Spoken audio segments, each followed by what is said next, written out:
Hi, today we're looking at Realme Narzo 50 Pro and I'll show you how to install a phone keyboard on this device. So first we should open the settings application, the Play Store application, and in the search bar we should enter green Apple keyboard.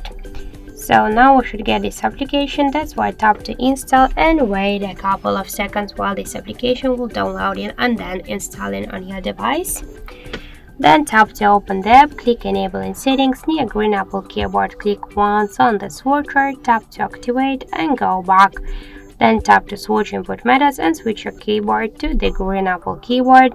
Now the process is finished, so let's check our new keyboard and we can see that it's so close to the iPhone one as the all of the same address.